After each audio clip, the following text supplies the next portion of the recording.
তোমাকে আমি দিদির মতো ভালোবাসি। তাই এই নিষ্ঠুর কথাটা শুনে পাগলের মতো ছুটতে ছুটতে সেই খবরটাই যে তোমাদের দিতে এসেছি। সেই নিষ্ঠুর কথা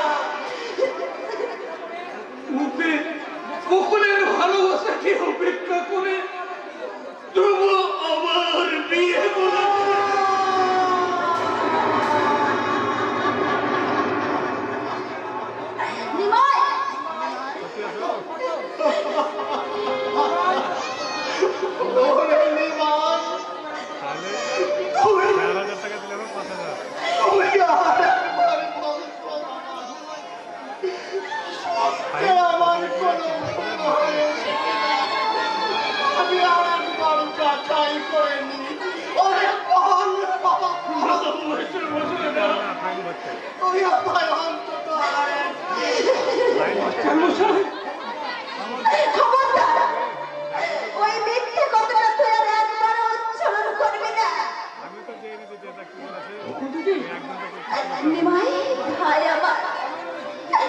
আমার নামে দিব্যি করে শুধু শুধু একটিবার তুই বললে রে ভাই, তোমাদের সম্বন্ধে যা বলছিস তার সবটাই মিথ্যে মিথ্যে মিথ্যে। না, মিথ্যে নয়।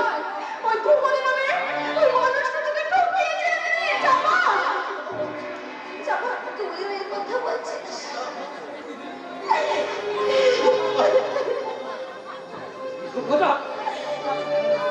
আমার সত্য সাধারণ ধ্রুবতারা আজ মুখের আশায় আমার আদর্শকে দুপায়ে বাড়িয়ে ধ্রুব আমার সঙ্গে প্রতারণা করে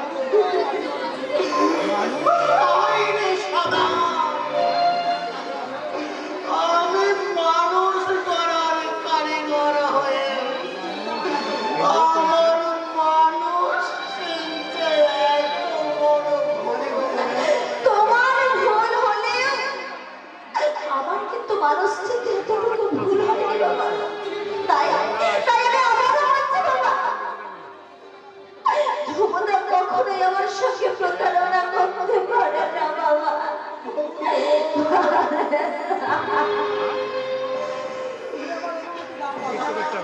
বাবা, তুমি আমায় অনুমতি দাও বাবা, আমি আজ এখনই ধ্রুবদার কাছে যাবো। কিন্তু কিন্তু কোন অধিকারে সেখানে দাঁড়িয়ে দিলে?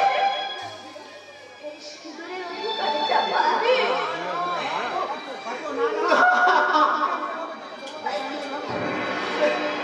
তোকে এইভাবে আমি যেতে দেব না রে মা। তোর চোখে জল ঝরবে,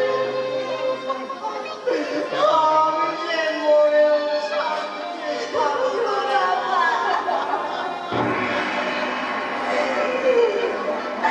বাবা, তুমি আমায় আশীর্বাদ করো বাবা, আমি যেন সব দুঃখ কষ্ট সহ্য করে স্বামীর সংসারে গিয়ে সুখে সংসার করতে পারি বাবা।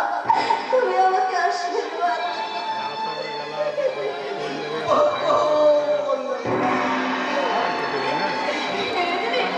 তুই শ্বশুরে চলে যাবি রে দিদি। ও ভগী শকুন্তলা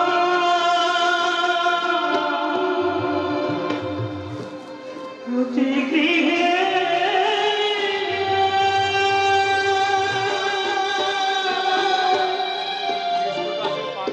অতি গৃহে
আমার বুকে মুখ লুকিয়ে ঘুমাতো।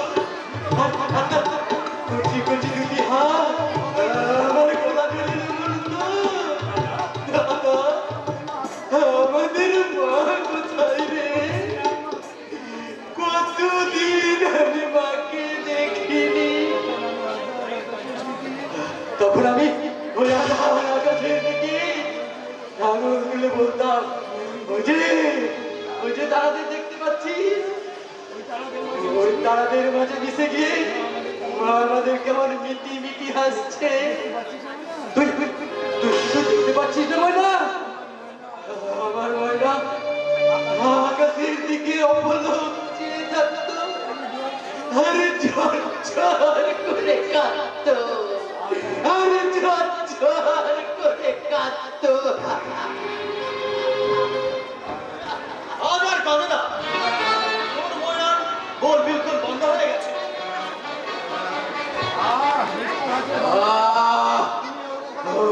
ওই নিষ্ঠুর হাসি বন্ধ করে বলো, ভাই কোথায় আমার ময়না? কতকাল কতকাল আমি তাকে দেখিনি। সেই যে নিষ্ঠুর বিশ্বাসটা তারা দেশে আমার ময়নাকে বাকিতে নিয়ে গেল, আর আমি তাকে কোনোদিন দেখতে পেলাম না। আচ্ছা আচ্ছা রমজান, আমার ময়নাকে ওরা কোথায় লুকিয়ে রেখেছে তুমি জানো? দূর থেকে তাকে একটিবার চোখের দেখা দেখেই চলে আসবো।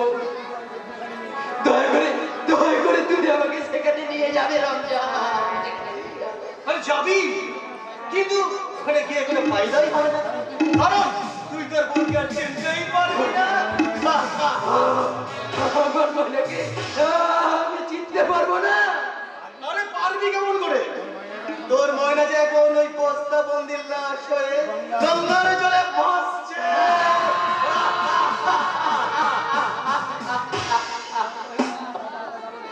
তখন তখন তোর ময়না ওই দাদা দাদা বলে চিৎকার করছে, কিন্তু বস্তার ওই সারাশির মতো শক্ত হাত দুখানা দিয়ে ময়নার গলা দিদি শক্ত সারাশির মতো ধরলো। ছটফট ছটফট করতে করতেই তোর ময়না কয়েক সেকেন্ডের মধ্যে শান্ত হয়ে গেল।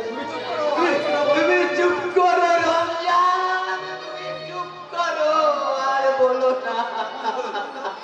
তখন বস বললো, রমজান এই বস্তাবন্দির লাশটাকে যদি গঙ্গা জলে ফেলতে পারিস আমি তোকে নগদ 10,000 টাকা দেব। আর আমিও সেই বকশিসের লোভে তোর বহেন ময়নাকে একেবারে গঙ্গার জলে ভাসিয়ে দিয়েছি।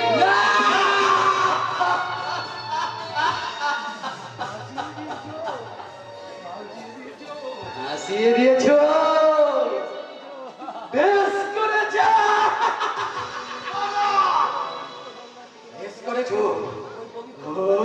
ওই পবিত্র গঙ্গার বুকে ভাসতে ভাসতে ময়না আমার একেবারে স্বর্গে পৌঁছে যাবে।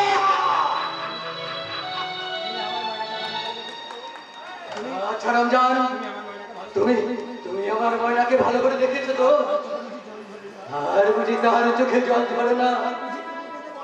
আর বুঝি কেঁদে কেঁদে বলে না, দাদা আমাদের মা কোথায় রে?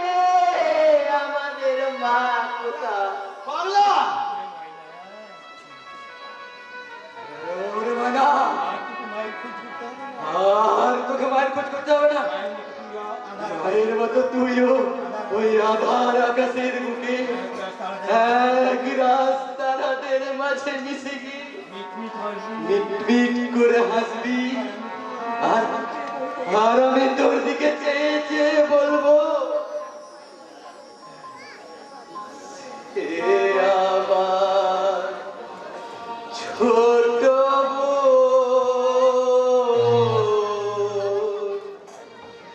বড় আদরে ছোট। এই রাস্তে আবার তুমি যাত্রী ছেড়ে বাইরে বেরিয়ে এসে পাগলামো শুরু করেছো।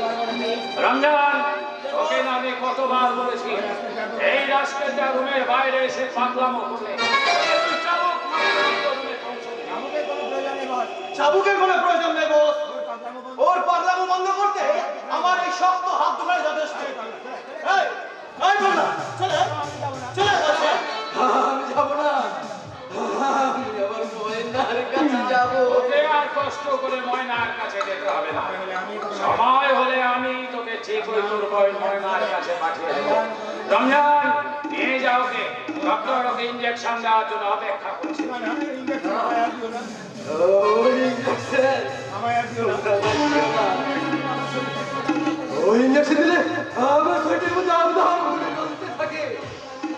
ওই ওই অসহ্য যন্ত্রণায় মাথা ছিঁড়ে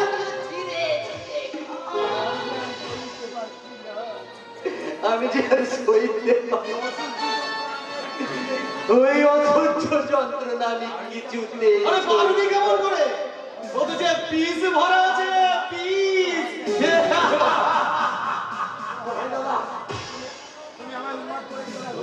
তুমি আমায় উন্মাদ করে দিও না।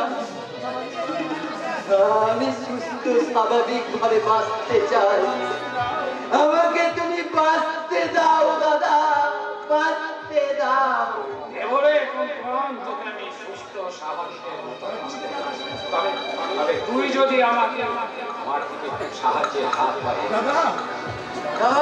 তোর জন্যেই, শুধুমাত্র তোর জন্যেই বিউটি আমার জীবন থেকে হারিয়ে গেছে। আর সেই বিউটিকে হারিয়ে আজ আমি একটা অমানুষ হয়ে গেছি। আবার কিন্তু ওই বিউটিকে আমি অধিকার করতে চাই। কি বিউটিকে? সে খোঁজে তোর দরকার কি? রমজান, নিয়ে যাও। এই, এই বেলা, তোমাদের দুটি পায়ে পড়ি। ওই অসহ্য যন্ত্রণা থেকে তোমরা আমায় মুক্তি দাও। আমি আর ওই অন্ধকার ছেড়ে বাঁচবো না। তোমরা যা বলবে আমি তাই শুনবো। তোমরা আমায় মুক্তি দাও। এখানে কাঁদতে হবে না বেলা। চল, ওই অন্ধকার ঘরে বসে কাঁদবি। চল বলছি, চল।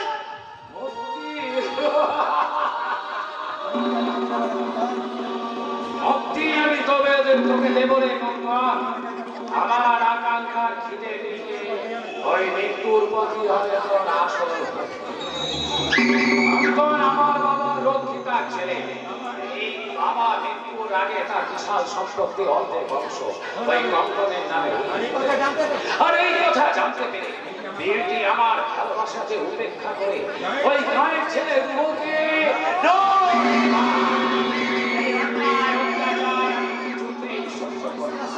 ওই শালা শুয়োরের বাচ্চাকে আমি করে দিব। আবার বল।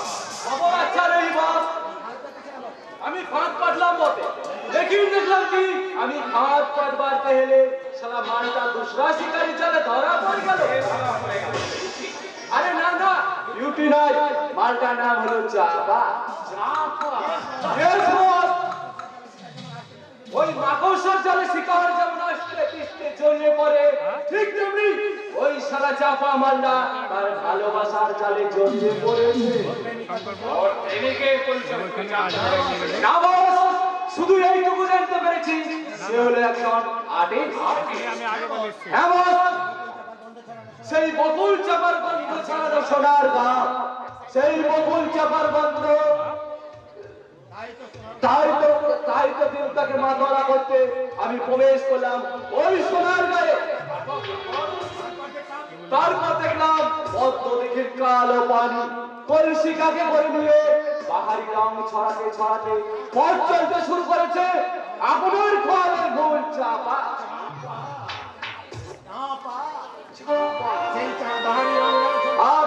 আর সেই বাহারি রং চলবে চলবে সামান্য উঠলে উঠেছে একটা চৌবনে ঢেউ। আর শরীরের ভাঁজে ভাঁজে যেন জমে রয়েছে অসংখ্য মধুমরা মৌচা। আর সেই আর্টিস্ট তার আপন মনে এঁকে চলেছে মাতোয়ারা যৌবনে তসবির।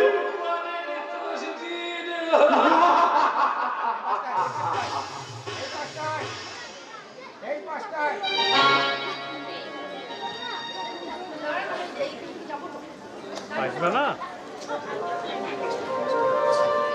আসবে তো?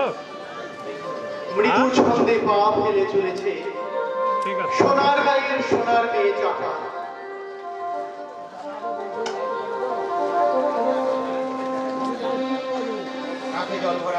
মাঠে জল ভরা মাটির কলসি, কাজল কালে এলে শুনে যেন পদ্মদিকে ঢেউ খেলা করছে। আসবে, এই, দেরি হবে, ওইদিকে যাও তাকিয়ে সাথে দেখো, ওই কৃষ্ণচূড়া শাখায় দুটো শালিকের পাশাপাশি বসে আছে। ওরা মন্ত্রীদের মিলন হয়ে চোখে চোখে কি বলছে? পাশাপাশি এক জোড়া হরিণী, থাকবে তো? চোখে এক রাস নীরব জিজ্ঞাসা। ওরা চোখে চোখে মন্ত্রীদের মিলন হয়ে কি বলছে জানো? দুষ্টু চোখের নীরব ভাষা আটকে গেছে মিষ্টি মুখে। তাই তো এই সুন্দর মুখখানার মাঝে আবেগময় মৃদু কম্পন।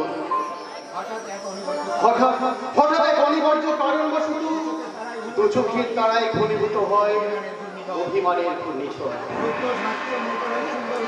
সদা সত্য হাস্য মুখে সুন্দর মুখমণ্ডলে যেন আষাঢ়ের ঘন ঘটা তার পুঞ্জীবিত হয়ে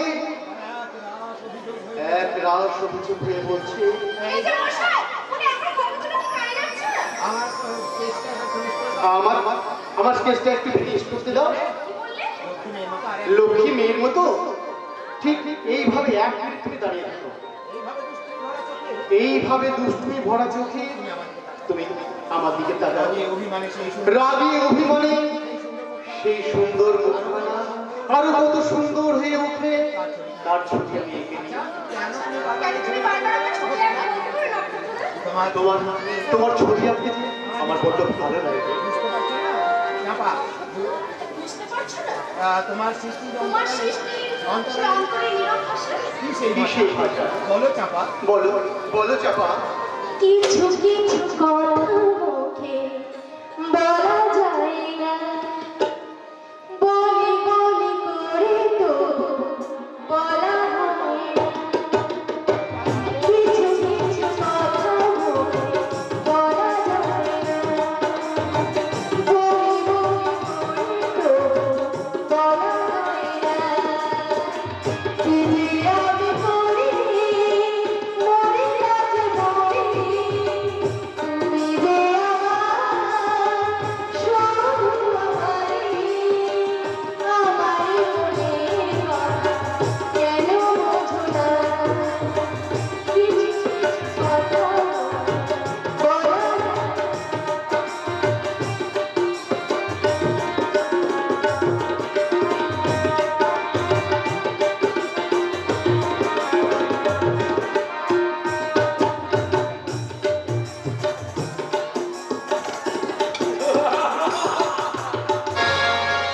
রাধা সুন্দরী, তোমার সকলের মাঝে আর তোমার ওই মনের আয়না থেকে চিরতরে হারিয়ে যাবে। তোমার ভালোবাসা মানুষ হয়ে ওই নক্ষত্রকে আমি এই দুনিয়া থেকে সরিয়ে দেবো বস। ওই চাপা সুন্দরীকে লোহে জানে আমার ভালোবাসা স্বীকার বানালো দেখে পরে এমনি তাহলে এখন আমার কি ত্রুটি আছে বস? তুমি ওর সঙ্গে বারবার ভালোবাসা নাটক করো। ভালোবাসার জাল দেখে মালটা করে হাজির করতে পারো। নইলে চাকরি লোক দেখিয়ে মালটাকে কিন্তু যে কোনো প্রকারে এখানে তুলে আনো। ওকে বস। এই নাও, তোমার গাড়ির সঙ্গে হিসাবে মোবাইল যাও। Thank you boss. আপনি ভাববেন না, যেমন করে হোক ওই সোনার গায়ে মাটিতে ফোটা চাপা সুন্দরীকে এনে আমি হাজির করবো আপনার দিলে মহলে।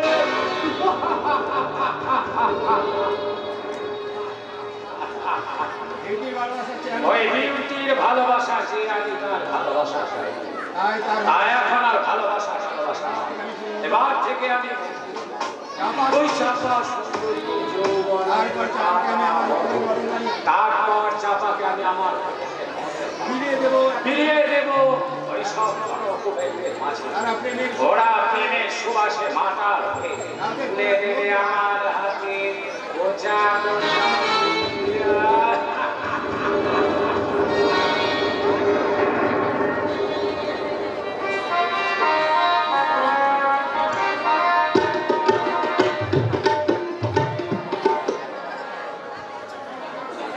দেখো মমতা, এখন আমি অনেকটাই সুস্থ হয়ে গেছি।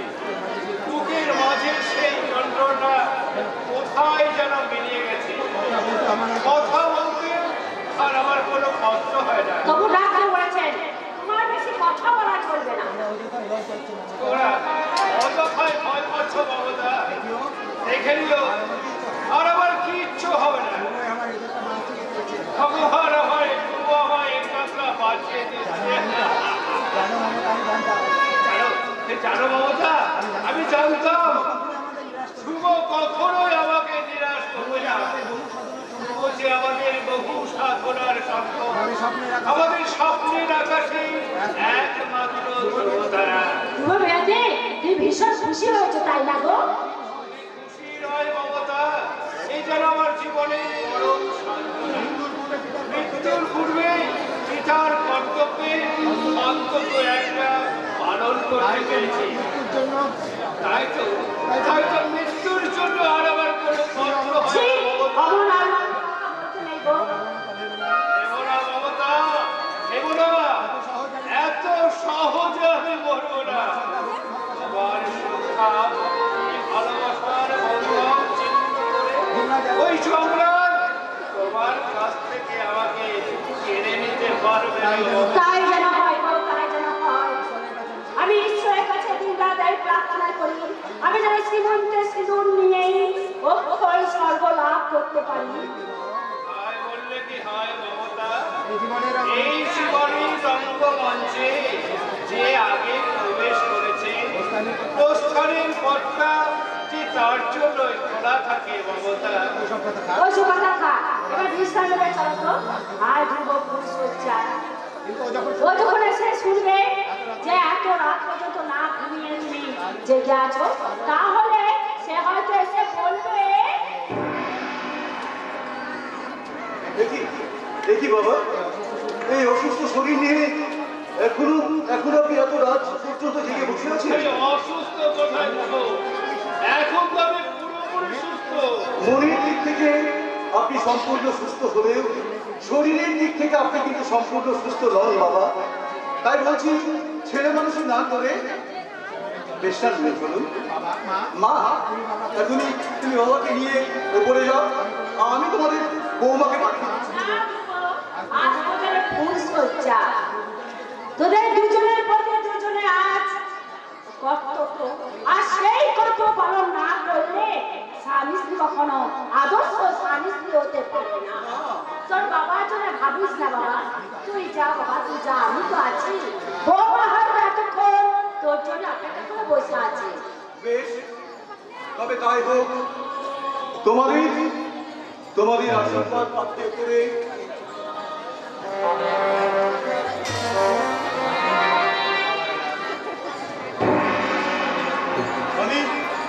আমি নতুন জীবনের পথে পা বাড়ালাম মা।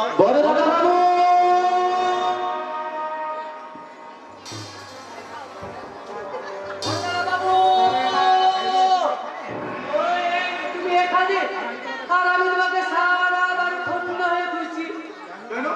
কেন রামুদা, কি হয়েছে?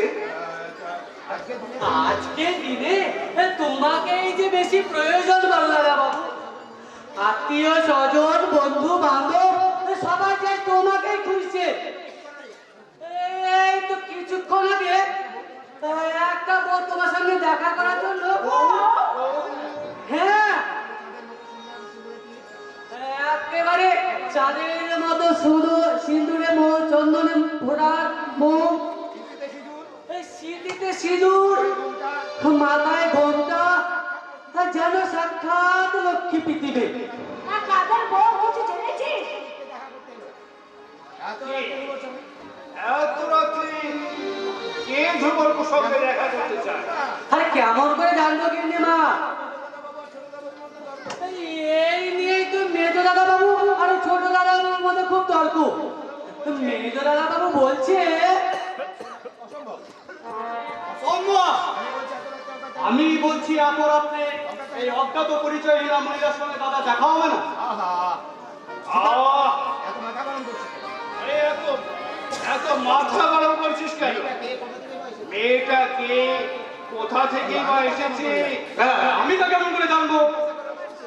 জিজ্ঞাসা করলে বলছে আপনার দাদাকে একবার ডেকে দিন। আমার সঙ্গে নাকি তার জরুরি দরকার আছে। আমার সঙ্গে জরুরি দরকার? হ্যাঁ দাদা, আমি তাকে স্পষ্ট জানিয়ে দিয়েছি আজ রাতে দাদার সঙ্গে কোনো মতেই দেখা হবে না। কেন দেখা হবে না মেজদা? আমি তো তাকে বাড়ির ভিতরে নিয়ে এসেছি। তুই তাকে বাড়ির ভেতরে নিয়ে এসেছিস? না নিয়ে কোনো উপায় ছিল না মেজদা। সে আমার দুহাত দুটো বললো তুমি আমার ভাইয়ের মতো। তোমায় শুধু আমি একটিবার অনুরোধ করছি, তোমার দাদার সঙ্গে তুমি একটিবার আমায় দেখা করতে যাও। তার সঙ্গে দেখা না হলে আমার যে ভীষণ ক্ষতি হয়ে যাবে। হ্যাঁ বাবা, তাই তো মেজদার আদেশ উপেক্ষা করে আমার দিদির অনুরোধ রক্ষা করে তাকে আমি ভিতরে নিয়ে এসেছি। কিন্তু কিন্তু আমি জানতে চাইছি মেয়েটি কে আর কেনই বা এত রাত্রে আমার সঙ্গে আমি তোমার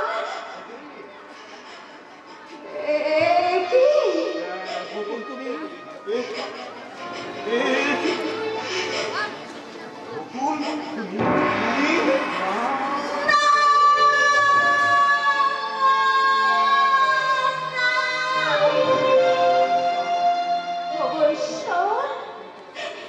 তুমি আমায় কি দেখালে ঠাকুর? তুমি আমায় কি দেখালে? সত্যি কি তোমার বিয়ে হয়ে গেছে? আমি যে আমার অন্ধবিশ্বাস নিয়ে তোমার কাছে ছুটে এসেছি, বলো না গো, সত্যি কি তোমার বিয়ে হয়ে গেছে? হয়ে গেছে এবং আজই তার ফুলসজ্জা। কেন কেন এসেছো বকুল? কেন এসেছো? কেন তুমি কাঁদতে কাঁদতে এভাবে আমার কাছে ছুটে এসেছো বকুল? চলে যাও, চলে যাও, তুমি চলে যাও বকুল, তুমি চলে যাও। আর কখনো কোনোদিন তুমি এখানে আসবে না বকুল, এখানে আসবে না। কখনো আসবে না। আমি জানতে চাই এই মেয়েটির সঙ্গে তোর কিসের সম্পর্ক, আর কিসের প্রয়োজনে বা এত রাত্রে তোর সঙ্গে দেখা করতেছে, আর কেনই বা তুই এত রাত্রে ওকে ঘর থেকে চলে যেতে বলছিস? দেরি করছিস কেন? আমার কথার উত্তর দে।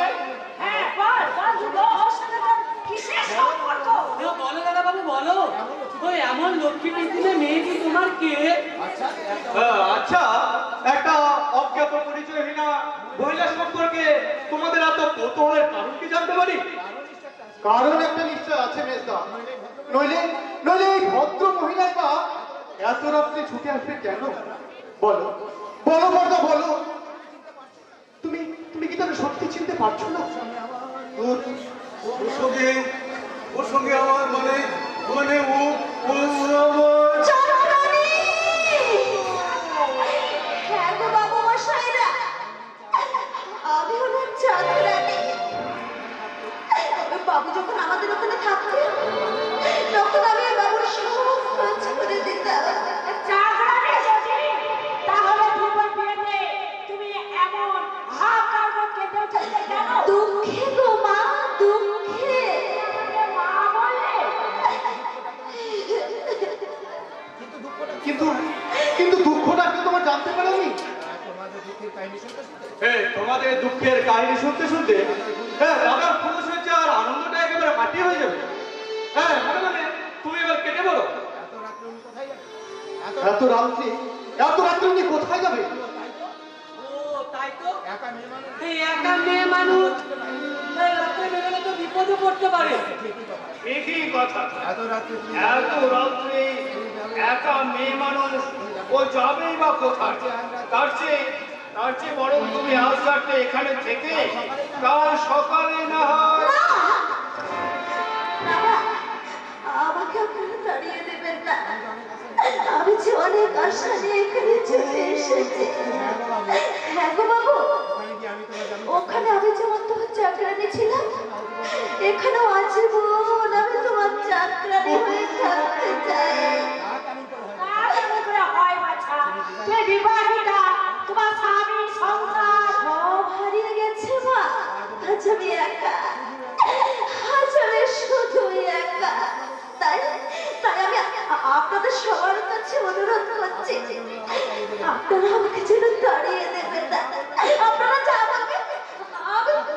বসো, আপনারা আমাকে যা খেতে দেবে আমি তাই খাবো।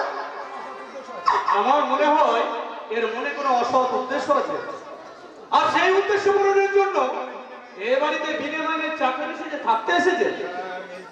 মেজদা, না জেনে শুনে একজন ভদ্র মহিলার সম্বন্ধে এরকম খারাপ উক্তি করা তোমার ঠিক উচিত হয় না। তোরা চুপ কর, আমি আর সহ্য করতে পারছি না, আমি আর সহ্য করতে পারছি না। বকুল, বকুল, আমি তোমায় অনুরোধ করছি বকুল, তুমি এখান থেকে চলে যাও। আর কোনোদিন কোনো আশা নিয়ে তুমি এখানে এসো না বকুল, এখানে এসো না। তোমার আমার অতীতের সেই সম্পর্ক আজ একেবারে শেষ হয়ে গেছে, একেবারে শেষ হয়ে গেছে।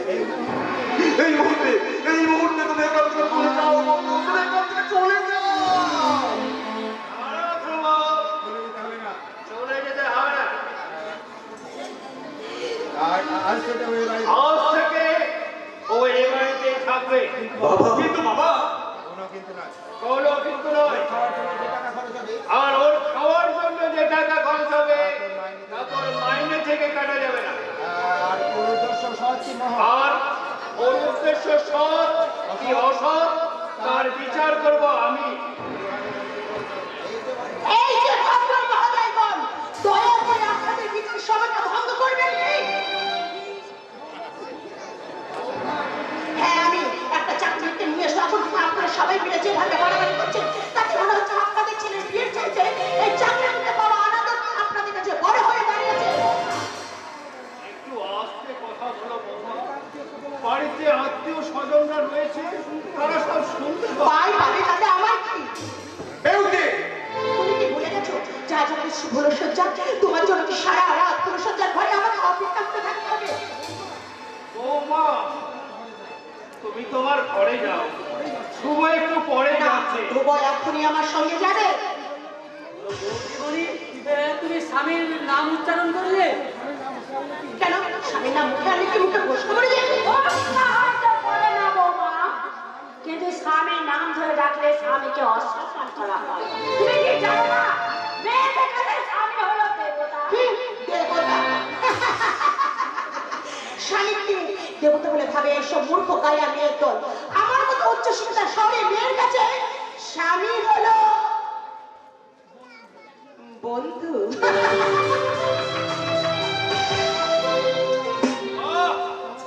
চমৎকার বৌমা, চমৎকার।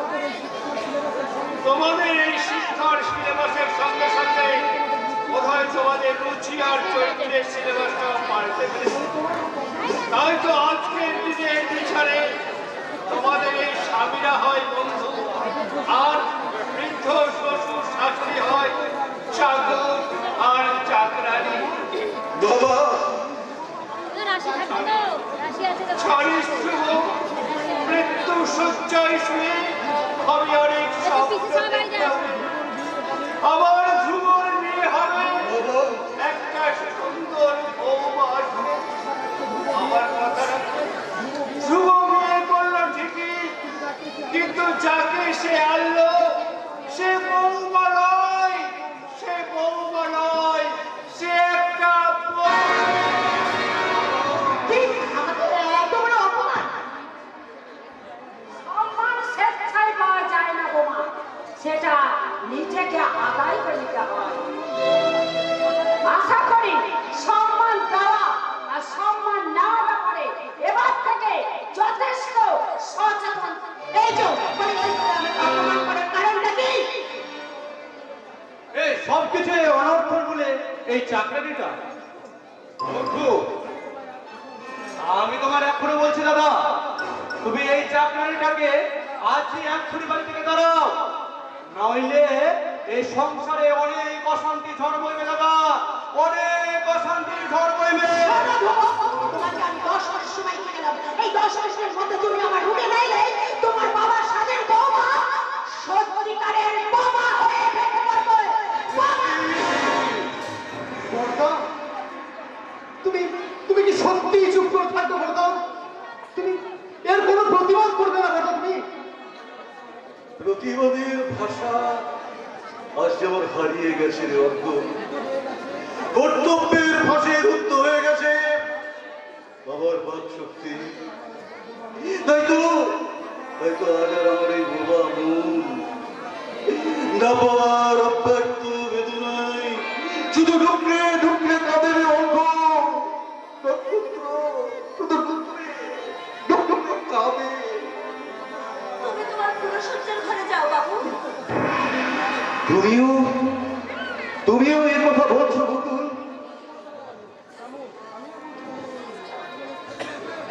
আমিও বলছি বর্ণনা বাবু, তুমি ওই ফুলসজ্জার ঘরে যাও।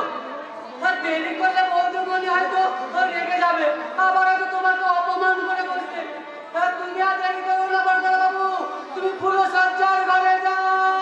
অসম্ভব অসম্ভব অসম্ভব। যার সঙ্গে যার মনের সঙ্গে আমার কোনো মিল নেই, যার চরিত্রের সঙ্গে আমার চরিত্র একেবারে সম্পূর্ণ বেমানান, তাকে স্ত্রীর স্বীকৃতি দিলেও স্ত্রীর মর্যাদা দেওয়া আমার পক্ষে সম্ভব নয়, সম্ভব নয়। তুমি ঠিকই বলেছো বর্দা। তোমার জীবনের মহা সমস্যার কথা আর কেউ না জানলেও আমি তো জানি বর্দা। নক্ষত্র, তাই তো জেনে শুনে আমি তোমাকে অনুরোধ করছি বর্দা, তুমি সিদ্ধান্ত নাও কাকে তুমি আপন করবে, অগ্নি সাক্ষী স্ত্রীকে না ভালোবাসার সিঁদুরকে বর্দা। ওরে নক্ষত্র, তোকে আমি কি করে বোঝাই, কি করে বোঝাই? ওই অগ্নি সাক্ষী স্ত্রীর চেয়ে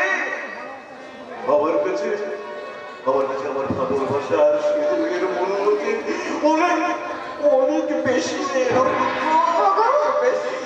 তুমি চুপ করো। আমি বকুল বকুল আমি অন্যায় করেছি বকুল, আমি অন্যায় করেছি। আমি নির্মম নিষ্ঠুরের মতো তোমার সমস্ত ভালোবাসাকে আমি আমার নিজের হাতে তোমাকে খুন করেছি, খুন করেছি। বকুল, তুমি আমায় অভিশাপ দাও বকুল, তুমি আমায় অভিশাপ দাও, অভিশাপ দাও। ওর কথা বলতে নেই গো। তুমি এখন যাও। তোমার জন্য তোমার স্ত্রী ফুলসজ্জার ঘরে অপেক্ষা করে বসে আছে। আজ যে তোমার ফুলসজ্জা। তুমি কি বকুল, নিজের স্বামীকে অন্যের হাতে তুলে দিতে তোমার হৃদয়টা হাহাকার করছে না? আমি যে তোমার স্ত্রী, স্বামীর শুভ কাজে সম্মতি দেওয়া যে স্ত্রীর কর্তব্য। বকুল, তুমি ভেবো না তোমার আমার সম্পর্কের কথা স্বয়ং ঈশ্বর ছাড়া কেউ কোনোদিন জানতে পারবে না। আমি সারাটা জীবন তোমার চাকরানি হয়ে থাকবো। বকুল, যাও, এখন তুমি দয়া করে যাও। না বকুল না, আমি তোমাকে ছেড়ে ওই বিউটির কাছে আমি কখনো যাবো না বকুল, আমি কখনো যাবো না। আমার মাথার দিব্যি। ওগো, আমি তোমার দুটি পায়ে ধরে বলছি তুমি যাও যাও যাও। বেশ, তবে তাই হোক।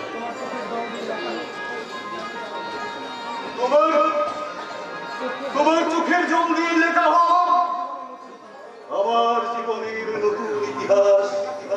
আর তোমার ব্যক্ত প্রেমের হাহাকার হোক আমার ফুল সজ্জার উপহার। আর তোমার কান্নার সুর হোক আমার ফুল সজ্জার সানাই ফুল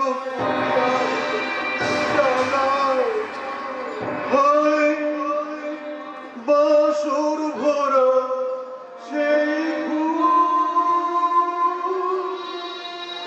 কেন কাটার হাতে হলো সেই দুটি কথা ভালোবাসি কোথায় গেল